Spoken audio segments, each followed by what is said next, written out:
former Russian spy in a London hospital dying from radiation poisoning. This photograph was taken as Alexander Litvinenko's life was ebbing away. I want the world to see what they did to me, he said. Государственная безопасность, органы государственной безопасности, они необходимы в государстве. This was Alexander Litvinenko in 1998, recording an extraordinary interview in Moscow, in which he claimed he and fellow intelligence officers had been ordered by their bosses to kill or frame prominent Russians. He was granted asylum in the UK, where he did some work for British intelligence. As a vocal critic of Vladimir Putin, he said he feared for his life. It was in November 2006 that he met former KGB officer Andrei Lugovy and another Russian for a cup of tea at a hotel in central London. Within hours of his meeting here, Alexander Litvinenko had fallen ill. Doctors at the hospital where he was being treated were mystified by his symptoms, but he was convinced he'd been poisoned. The eventual post-mortem examination was described as the most dangerous ever carried out in Britain. It emerged that the tea he'd drunk at the hotel had been laced with polonium, a very rare radioactive substance said to be an almost perfect murder weapon. Traces were also found at a sushi restaurant where Mr. Litvinenko had met another contact earlier in the day. After his death, a friend read out a statement on his behalf, accusing the Russian president of being responsible. You have shown yourself to be unworthy of your office, to be unworthy of the trust of civilized men and women.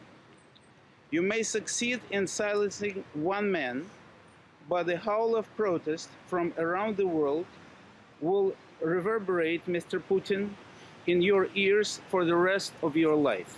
At a news conference, Vladimir Putin denied the claims. Andrei Lugovy refused to return to London to face a possible trial for murder.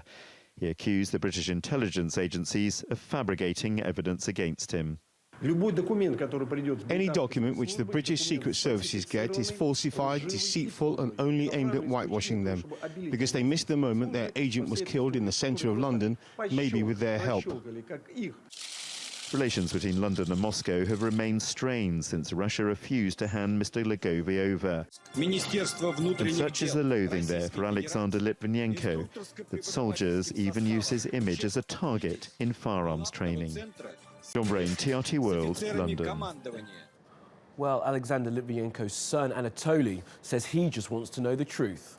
It's an extremely complex murder weapon with killers who are protected by the Russian state. I just want the truth to be established in black and white. Last time I saw him, he was still conscious, he could still talk. He told me, if something happens to me, take care of your mother, make sure you grow up to be a good person. Again, didn't really get a chance to have proper goodbyes or anything. Well, Simon McGregor-Wood joins us now live from London. Simon, we know the accusations, we know the speculation. If this report does find that Vladimir Putin's Russia is to blame for Litvinenko's death, how will the British government react to that?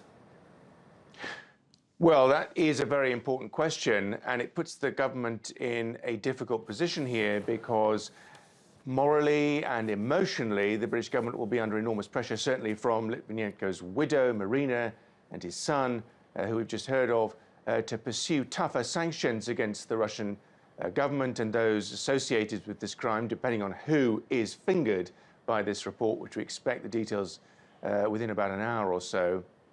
But as one senior foreign diplomat has said here in London, the UK has bigger fish to fry with the Russians. At the diplomatic, global, political level, Russia is doing very important things in areas of foreign policy in which the United Kingdom is very much involved as well. The denuclearization program in Iran, of course, which the Russians were very involved in, and of course, looking forward to the potential for Syrian peace talks. The Russians are very much important there in trying to create some resolution to the mess in Syria. So will we see tough new sanctions against the Russians or anyone who's named in this report? The word on the street here, particularly from the British Foreign Office today, is that we probably won't. Well, Simon McGregor-Wood, for now, from London, thank you very much.